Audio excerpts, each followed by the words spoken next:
A turning point for the future of the club. The words this afternoon of Dave King, the South Africa-based businessman whose consortium has now seized control of Rangers, a club that's been in turmoil for over 3 years. Around 800 fans turned out for the extraordinary general meeting, in which King and his men received 85% of the vote. Here's our senior football reporter, Chris McLaughlin.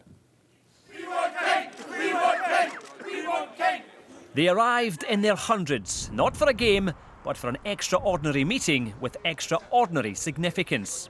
To see the club that you love and you've loved all your life being used for a personal piggy bank for others and not a football club to support has been disgusting and hard. I've been very upset about it all, and I'm quite glad that it's coming to an end, hopefully.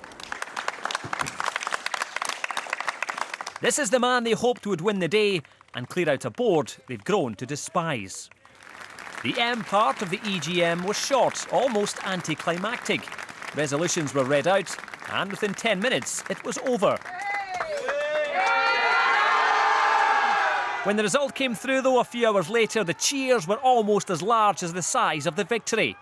85% of shareholders voted for change, and King was crowned. And then back inside to speak to the media. Victory complete, time to tell the world. What we're actually trying to do in taking it forward is take it back. By taking it forward, we want it to get it back what we know it to be. We want Rangers to get back to being in its rightful place in Scottish football, and very importantly, we want Rangers to go back to the value system and the ethos that we grew up with that is, I think, sadly disappeared over the last couple of years. Dave King moved from Glasgow to South Africa as a young man and compiled a vast personal fortune through various managing and outsourcing companies. In 2000, he invested £20 million into Rangers and became a director. But around the same time, the tax authorities in South Africa started an investigation that led to 41 convictions. What would you say to those who have concerns about your past, specifically your tax convictions, and what that might mean for you being past fit and proper? This must be the 20th time I've answered that same question. Either I'm fit and proper or I'm not. I certainly wouldn't have engaged in this process and personally started reinvesting the club if I didn't think I'd passed the fit and proper test. As King's coronation was in full swing, outgoing directors Derek Lumbias and Barry Leach sped off. Still employees of the club, so?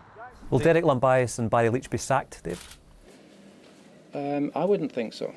Do they have a future here? I wouldn't think so. Tonight, a club and its fans are celebrating for the first time in a long time. King is in. Now he must deliver. Well, Chris is at Ibrox tonight. So, Chris, can Dave King deliver?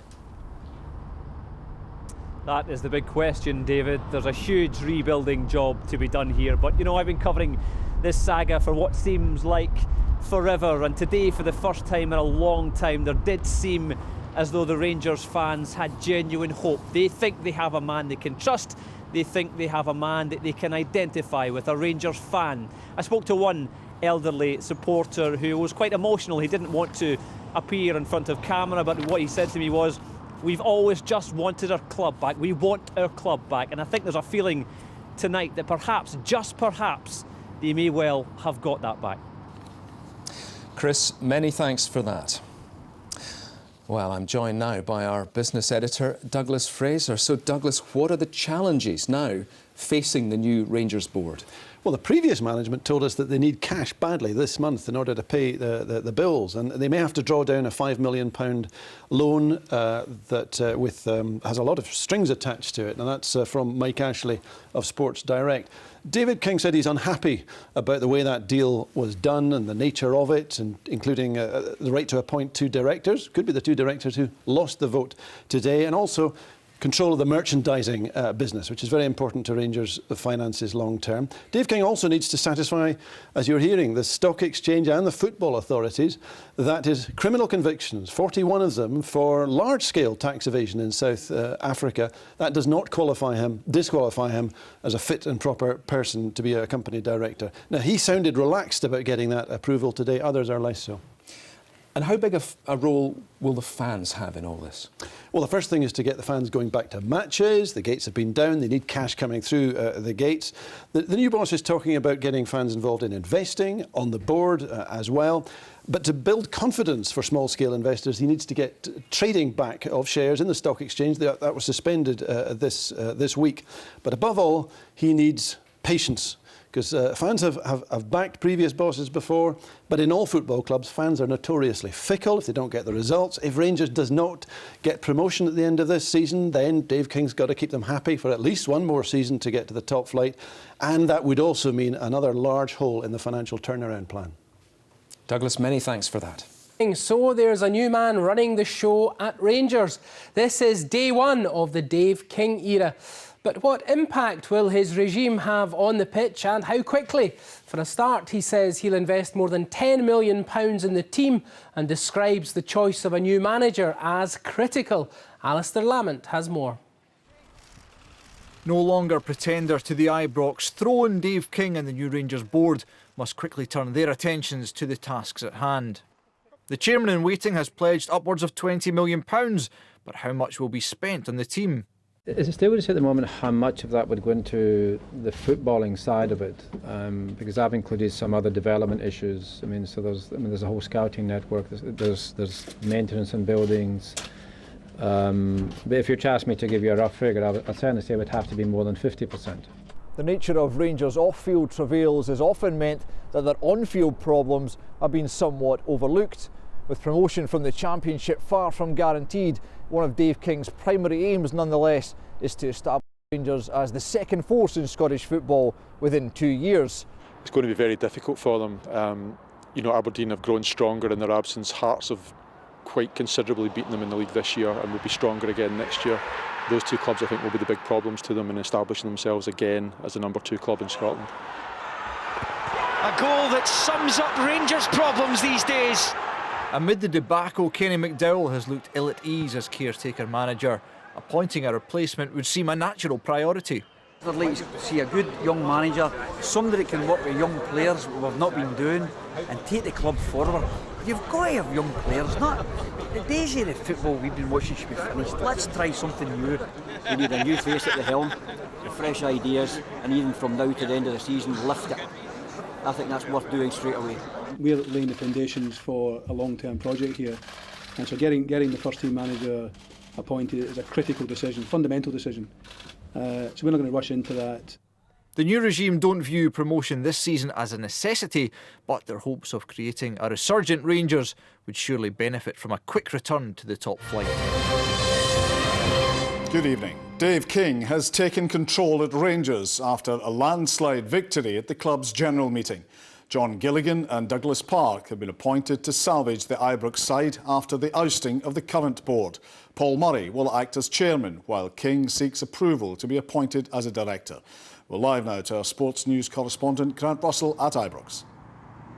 Well, it was all building up to this day. Rangers fans hopeful of a new dawn at a club which has seen so much uncertainty in recent months and years. Out go the group of directors which the fans so desperately wanted to see go in. Come a new board that the fans hope will lead to the club being put back on a sound footing, both on and off the pitch.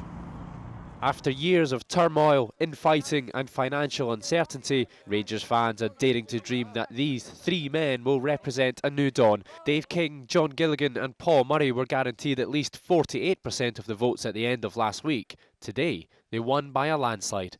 Their aim now is to turn around the club's fortunes and get it to the top of Scottish football without delay. What we're actually trying to do in taking it forward is take it back. By taking it forward, we want it to get it back what we know it to be. We want Rangers to get back to being in its rightful place in Scottish football. There was a real danger if this continued that you could end up with a kind of lost generation, because there is a time for fathers to take their sons to football matches. And it's 5, 6, 7 or 8, and if this thing continued, there could have been a whole bunch of kids never had the fun and the opportunity to go with their parents and develop the same love for this great club. While King & Co were addressing staff inside Ibrox, ousted directors Barry Leach and Derek Lambias sped out a side exit. Fans stayed on after the meeting, anxiously awaiting news of King's coronation. When it came, the mood was jubilant.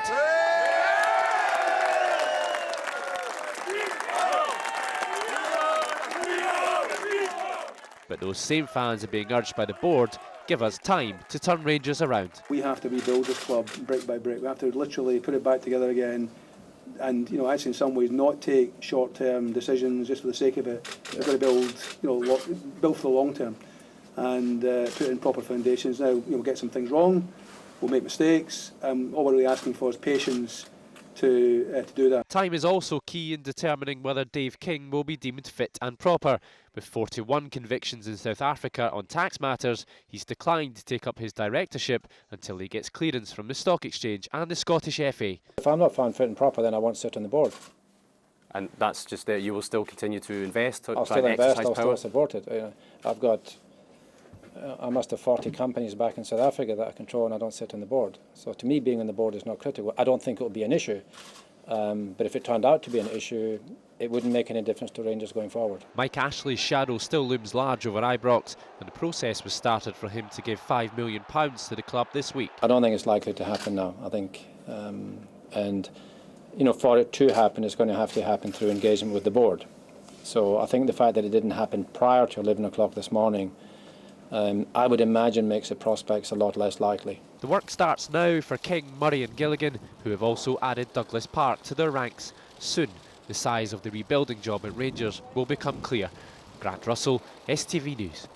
More from Ibrox, Runner. I certainly do, John. Yes, good evening, folks. Dave King has cast doubt as to whether Kenny McDowell will continue as Rangers caretaker manager until the end of the season, and the new board say they'll speak to Ali McCoist about his future. Back to Grant at Ibrox, who was at today's news conference. So, Grant, we heard from Dave King earlier.